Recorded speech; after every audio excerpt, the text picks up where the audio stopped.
আমাদের নোয়াখালী সদর সুবর্ণচরে ব্যাপকভাবে সন্ত্রাস, চাঁদাবাজ এবং সন্ধ্যা করে হাইজ্যাক চিন্তা এগুলো বেড়ে গিয়েছে।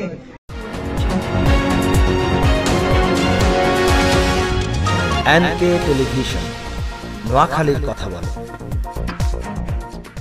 বিগত 16 বছর আমরা কখনো আমি আমার বাড়িতে নিরাপদে আসতে পারি নাই।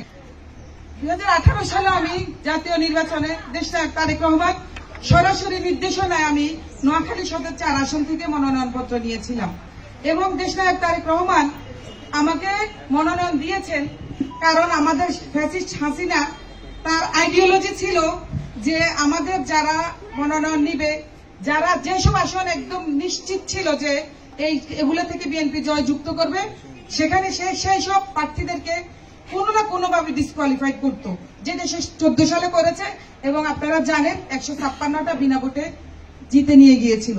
সেজন্য আমাদের দেশনায়ক তারেক রহমান ডিসিশন নিয়েছিলেন যে আমাদেরকে 2 জন করে মনোনয়ন দিবেন, একজন না যদি হাসিনা ডিসকোয়ালিফাইড করে আরেকজন মনোনয়ন পাবেন। আপনারা জানেন তখন আমি নির্বাচনে কাজ করতে এসে সুবর্ণচরে আমি অবরুদ্ধ অবস্থায় ছিলাম। শুধুমাত্র আমার বাড়ি সদরে আমার বাপ দাদারা মানে ভীষণভাবে পরিচিত ছিল, যার কারণে আমাকে কোনোভাবে সেভ করে আমার নেতা কর্মীরা বের করে নিয়ে আসছে। আমাদের 258টা হুন্ডা নিয়ে গিয়েছিল ছাত্রলীগ যুবলীগের ক্যাডারেরা এবং সেই ছাত্রলীগ যুবলীগের ক্যাডাররা 5 তারিখের পরে অনেকে আবার আমাদের ব্যানারে আসার চেষ্টা করছে। আমি সেই জন্য দায়িত্বহীন কণ্ঠে সবাইকে বলতে চাই, 5 তারিখের পরে যারা বিএনপিতে আসতে চাবে আমাদের ব্যানারে, আপনারা সবাই তাদেরকে ধরে পুলিশে দিবেন। কোন স্যাক্রিফাইস নাই। দেশনায়ক তারেক রহমান বলে দিয়েছে 90 বিএনপি কখনো আমাদের ব্যানারে দাঁড়াতে পারবে না এবং ছাত্রলীগ, যুবলীগ, স্বেচ্ছাসেবক লীগ যাদের সাথে আমাদের বিএনপির কোন নেতা কর্মীর ছবি পাবে তাকে বহিষ্কার করা হবে, তাকে দল থেকে বিতাড়িত করা হবে। আমাদের নোয়াখালী সদর সুবর্ণচরে ব্যাপকভাবে সন্ত্রাস, চাঁদাবাজ এবং সন্ধ্যা করে হাইজ্যাক চিন্তা এগুলো বেড়ে গিয়েছে এবং এগুলোর পৃষ্ঠপোষকতা করতেছে আওয়ামী লীগের একটা অংশ। তারা তাদেরকে মাঠে নামিয়ে দিয়েছে দেশের পরিস্থিতি যেন তারা নষ্ট করে দেয়, কোনোভাবে যেন দেশনায়ক তারেক রহমান দেশে ফিরতে না পারে, দেশের পরিস্থিতি যেন স্থিতিশীল না হয়। আমি বলতেছি আপনারা সবাই এ ব্যাপারে সতর্ক থাকবেন, আওয়ামী লীগের কোন চক্রান্তে আপনারা পা দিবেন না এবং দেশনায়ক তারেক রহমান ইমিডিয়েটলি দেশে আসবেন এবং যেদিন তারেক রহমান এয়ারপোর্টে নামবে সেদিন যত সব আগাছা এনসিপি, যত সিপি আছে, যত ক্রিমিনাল পার্টি আছে সব ধূলিসাৎ হয়ে যাবে এবং ওরা সব।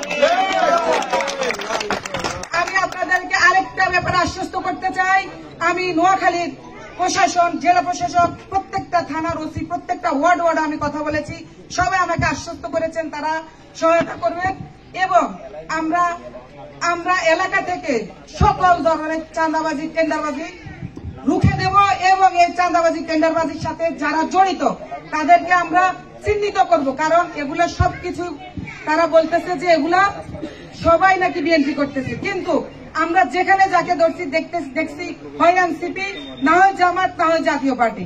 সুতরাং আপনাদের সাংবাদিক ভাইদের উদ্দেশ্যে আমি বলবো, প্রত্যেকটা দেশে, বিশ্বের প্রত্যেকটা দেশে সরকার সত্য গোপন করতে চায় এবং জনগণের থেকে তাদের ব্যর্থতা আড়াল করতে চায়। সাংবাদিক ভাইদের কাছে আমার বিনীত অনুরোধ, আপনারা কোনো ভয় পাবেন না, আপনারা সত্যকে সামনে নিয়ে আসবেন এবং আমাদের দেশনায়ক তারেক রহমান ইতিমধ্যে বলেছেন উনি কোন রকম কমিউনাল ডিসহারমনি চায় না, উনি চায় বাংলাদেশে হিন্দু থাকবে, বৌদ্ধ থাকবে, খ্রিস্টান থাকবে, সবার মতামত থাকবে, আবার তারা যাদের মতামতের বাইরে যারা থাকবে তারাও থাকবে, সবার কথা শুনতে হবে এবং আমরা একটা গণতান্ত্রিক দেশ যেন প্রতিষ্ঠা করতে পারি, শহীদ জিয়ার আদর্শকে ধারণ করে 19 দফাকে বাস্তবায়ন করার মাধ্যমে আমরা 2023 সালের 13 জুলাই দেশনায়ক তারেক রহমান 31 দফা দিয়েছেন।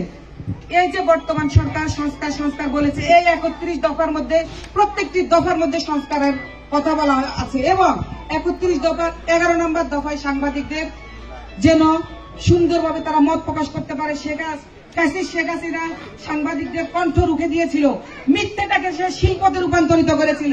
মিথ্যাটা ছিল তার কাছে একটা ফেন্সি, সেইটাকে প্রতিষ্ঠিত করছিল, সাংবাদিকরা তার সাথে হাত মিলিয়েছিল। আপনারা সাংবাদিক ভাইরা কখনো মিথ্যাকে আপনারা প্রশ্রয় দিবেন না। আমিও যদি অন্যায় করি আপনারা সেটা তুলে ধরবেন এবং সেটা আপনারা কেন্দ্র পর্যন্ত পৌঁছে দিবেন। আমি মনে করি যে যেই কোনো অন্যায় করো তাকে রুখে দিতে হবে।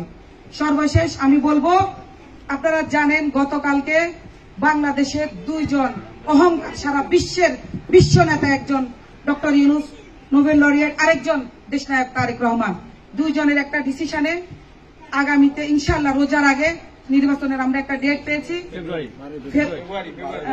রমজানের আগে ফেব্রুয়ারির ফার্স্ট উইকে সম্ভাব্য ডেট 12 ফেব্রুয়ারি, নট ফিক্সড। তো আমরা ওই নির্বাচনের জন্য আমরা এগিয়ে যাব এবং আমি বৃহত্তর নোয়াখালী তো আমি কাজ করে যাচ্ছি ব্যাপকভাবে এবং নোয়াখালী সদর সুবর্ণচরকে আমি একটা আধুনিক নোয়াখালীতে রূপান্তরিত করব। আমার ছোট ভাই ছাত্র দলের অসীম ইতিমধ্যে বলেছে, আমি আর্থিকভাবে প্রশাসনিকভাবে বিভিন্নভাবে সহায়তা করেছি।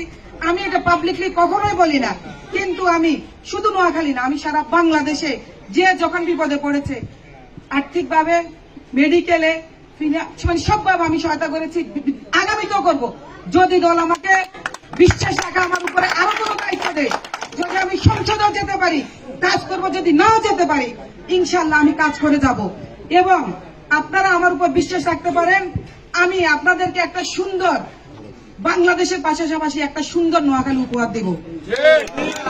পরিশেষে আমি বক্তব্য দীর্ঘায়িত